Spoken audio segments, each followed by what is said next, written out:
Hello बच्चों, तो स्वागत है आपका फिर से मेरे YouTube चैनल पे। तो अभी फ़िलहाल जो है लास्ट क्लास, इससे जस्ट प्रीवियस वाले वीडियोस में हम लोगों ने देखा कि जो आपका चार्ज का कंसेप्ट है वो आता कहाँ से है। तो बेसिकली जो चार्ज का कंसेप्ट है वो आता है आपका क्या, रियल लाइफ एग्जांपल से, जिसमें मैंने बताया था कि अगर आप हेयर से बलून को रब करोगे तो जो आपका हेयर होता है उससे इलेक्ट्रॉन ट्रांसफर हो जाता है बलून में, और बलून में एक्सेस इलेक्ट्रॉन हो जाता है वो निगेटिवली चार्ज होता है, और आपका जो हेयर है वो पॉजिटिवली चार्ज होता है। और पॉजिटिव निगेटिव चार्ज के बीच होता है फोर्स ऑफ अट्रैक्शन। इस तरह से अगर पॉजिटिव पॉजिटिव चार्ज होता है तो उसके होता है फोर्स ऑफ रिपल्सन। तो बेसिकली जो हम लोग आज समझने जा रहे हैं वो चार्ज के कंसेप्ट के बारे में समझने जा रहे हैं। और चार्ज बेसिकली जो आपको रिप्रेजेंट किया जाता है वो किया जाता है क्यू से। किससे रिप्रेजेंट किया जाता है? तो क्यू से, चाहे कैपिटल क्यू लिखो चाहे स्मॉल क्यू लिखो, ठीक है। अब ये चार्ज या तो पॉजिटिव होता है, नहीं तो ये क्या होता है, निगेटिव होता है। अगर ये पॉजिटिव चार्ज है और ये निगेटिव चार्ज है तो इसके बीच लगेगा क्या, फोर्स ऑफ अट्रैक्शन, मतलब एक दूसरे की तरफ ये अट्रैक्ट होगा, ठीक है। अगर आप लोगे पॉजिटिव चार्ज प्लस क्यू और फिर लोगे आप एक और पॉजिटिव चार्ज प्लस क्यू, तो यहां पे क्या होगा आपका, यहां पे एक दूसरे को ये क्या करेगा, रिपेल करेगा, ठीक है। ये एक दूसरे को क्या करेगा, रिपेल करेगा। इस तरह से अगर आप ले लोगे माइनस क्यू और माइनस क्यू तो ये एक दूसरे को क्या करेगा आपका, ये एक दूसरे को क्या करेगा, ये भी रिपेल करेगा। तो यहाँ पे ये समझ नहीं आ रहा है कि जब हमने पॉजिटिव चार्ज और निगेटिव चार्ज लिया तो ये एक दूसरे को अट्रैक्ट कर लिया, बात सही थी।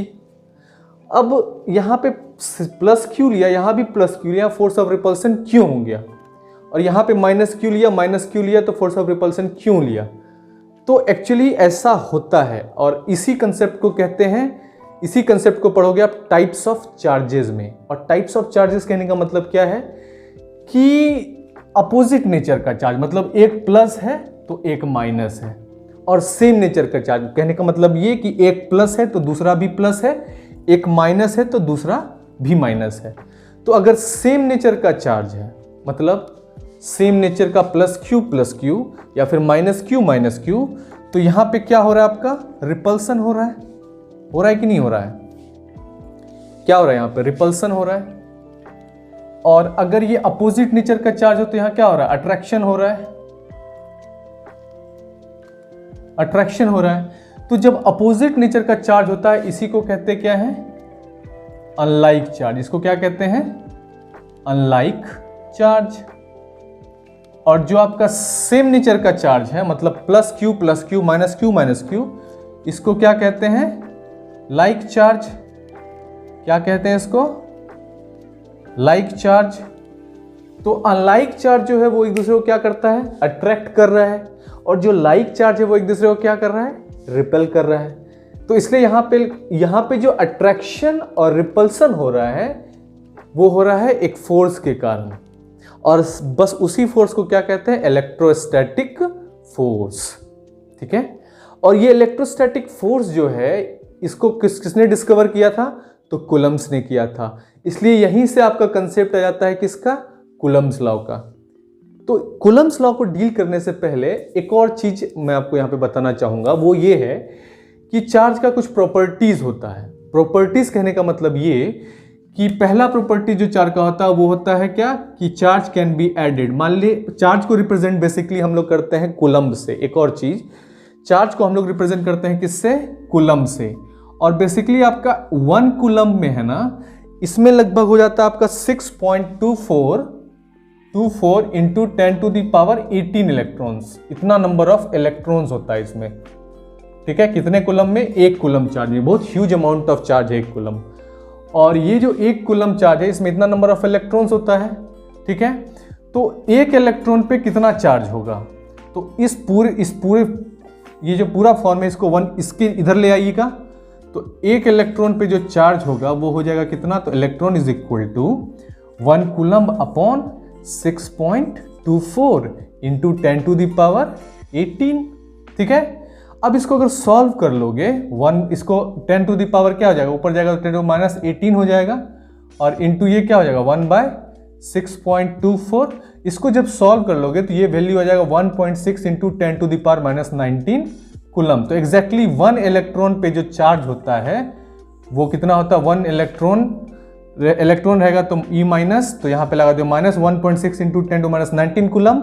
और ये प्रोटॉन पे अगर बोलोगे 1E माइनस था, ये 1E प्लस पे अगर चार्ज लगाओगे तो वो होगा प्लस 1.6 इंटू 10⁻19 कूलम। तो इस तरह से आपका चार्ज का वैल्यू होता है। ये कैसे आता है, तो बेसिकली जो आपका एक कूलम्ब चार्ज होता है, और ये कूलम्ब जो है वो किसका यूनिट होता है, तो चार्ज का यूनिट होता है। ये यूनिट क्या होता है चार्ज का, तो वो होता है कूलम्ब, और ये रखा गया है साइंटिस्ट कूलम्ब के नाम पे। क्यों, क्योंकि उसी ने डिस्कवर किया था इस चार्ज को, इस कंसेप्ट को। तो एक कूलम्ब में आपका होता है कितना इलेक्ट्रॉन, तो 6.24 इंटू 10⁻18 इलेक्ट्रॉन्स। और ये 6.24 इंटू 10⁻18 इलेक्ट्रॉन जो होता है ये हो गया आपका टोटल नंबर ऑफ इलेक्ट्रॉन्स एक कूलम्ब में। अब एक इलेक्ट्रॉन पे निकालना तो इस पूरे वैल्यू को इधर डिनोमिनेटर में लेके आएंगे और 10⁻18 को ऊपर करेंगे 10⁻18 हो जाएगा, और 1.6.24 को सॉल्व करोगे तो ये इतना वैल्यू आपको अरेंज करके आ जाएगा 1.6 इंटू 10⁻19 कूलम। तो ये हो गया चार्ज ऑन 1 इलेक्ट्रॉन। एक इलेक्ट्रॉन रहेगा तो यहाँ पे माइनस पुट कर देना है, प्रोटॉन रहेगा तो प्लस पुट कर देना है। तो ये हो गया आपका चार्ज ऑन इलेक्ट्रॉन, कितना होता है 1.6 इंटू 10⁻19 कूलम। ठीक है, अब है नेक्स्ट की, अब ये जो चार्ज है इसका प्रॉपर्टीज होता है। प्रॉपर्टीज क्या होता है कि चार्ज कैन बी, पहला प्रॉपर्टीज होता है चार्ज कैन बी एडेड। तो मतलब अगर आप +2 कूलम का चार्ज ले लिए, -6 कूलम का चार्ज लिए, तो ये दोनों चार्ज क्या हो जाएगा, ऐड हो जाएगा। तो कैसे ऐड हो जाएगा, तो +2 ऐसे लिखोगे और फिर +-6 ऐसे लिखोगे। ठीक है, +2 -6 बच गया कितना, -4 कूलम। तो चार्ज जो है उसका मैग्नीट्यूड है 4 कूलम और नेचर है निगेटिव। समझ में आया। इसी तरह से सपोज दैट आपको मिल गया क्या, +3 कूलम का चार्ज और +5 कूलम का चार्ज। तो दोनों को ऐड करके कितना हो जाएगा, +8 कूलम का चार्ज। चार्ज का मैग्नीट्यूड है 8 और नेचर है पॉजिटिव। आई बात समझ में। तो इसलिए चार्ज का जो होता है नेचर एडिटिव होता है, चाहे पॉजिटिव चार्ज और नेगेटिव चार्ज दोनों ऐड करके आपका वो मैग्नीट्यूड बताता है चार्ज, और उसके बाद जो आपका वो होता है ये माइनस प्लस वो बताता है पॉजिटिव चार्ज है या फिर निगेटिव चार्ज है। आई बात समझ में। फिर नेक्स्ट क्या है कि आपका जो सेकेंड प्रॉपर्टीज होता है उस प्रॉपर्टीज में आपका क्या आता है, तो कंजर्वेशन ऑफ चार्ज। मतलब charge can neither be created nor be destroyed. तो कंजर्वेशन ऑफ चार्ज में क्या है कि चार्ज को ना ही आप क्रिएट कर सकते हो ना ही डिस्ट्रॉय कर सकते हो। कहने का जैसे एनर्जी के साथ होता था, एनर्जी को ना ही आप क्रिएट कर सकते हो ना ही डिस्ट्रॉय कर सकते हो। ये एक फॉर्म से दूसरे फॉर्म में ट्रांसफॉर्म होता है। जैसे इलेक्ट्रिसिटी को ट्रांसफॉर्म करते हैं हम लाइट एनर्जी में बल्ब जला के, हीट एनर्जी में हीटर जला के। तो इस तरह से energy can neither be created nor be destroyed. Same उसी कंसेप्ट पे चार्ज का कंसेप्ट होता है, charge can neither be created nor be destroyed, it can only be conserved और ट्रांसफर्ड। तो अगर मान लो एक सिस्टम है, उस सिस्टम का चार्ज उसमें +2 कूलम है, -3 कूलम है, ये नेगेटिवली चार्ज है, +6 कूलम है, ये पॉजिटिवली चार्ज मान लें 6 + 2 8 कूलम, 8 यहाँ +5 कूलम है चार्ज। और इस सिस्टम में कुछ अलग अलग चार्ज है, +6 कूलम -3 कूलम और +2 कूलम। इसका ना प्लस, इसका कर दो +-8 कूलम और ये कर दो आप -7 कूलम।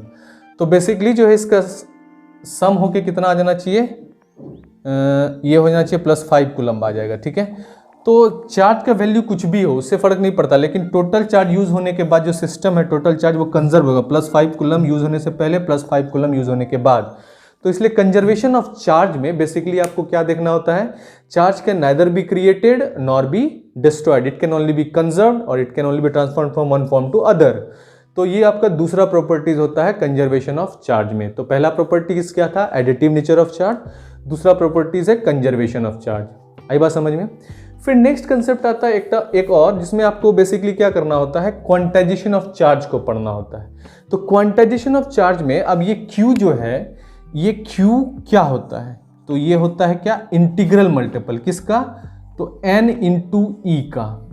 ठीक है, अब चार्ज आपका पॉजिटिव भी हो सकता है और निगेटिव भी हो सकता है ना, क्योंकि +Q चार्ज भी होता है और -Q चार्ज भी होता है।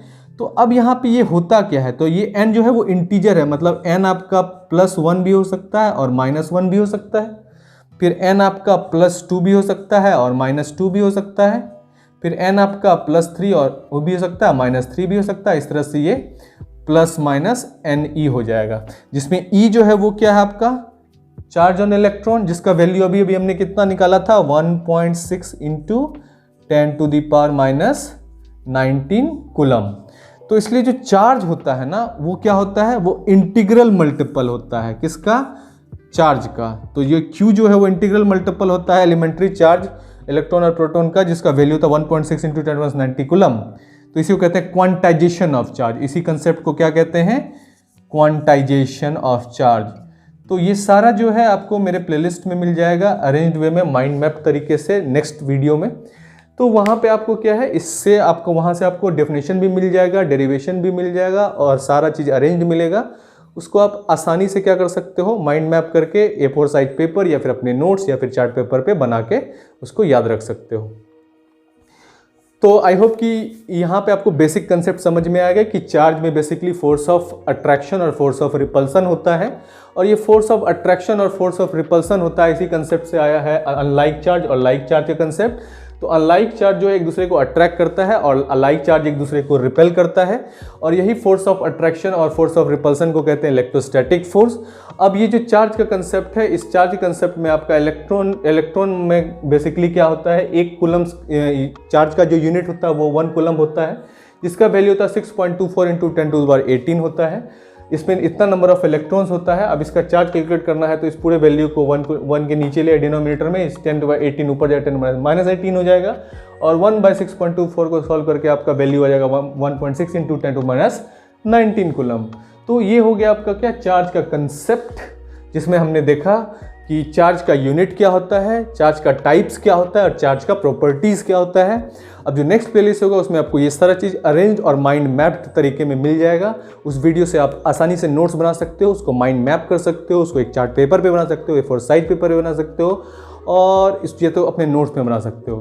ठीक है, so I hope this must have helped you. So thank you so much, see you in the next class and bye bye and all the very best for your exam.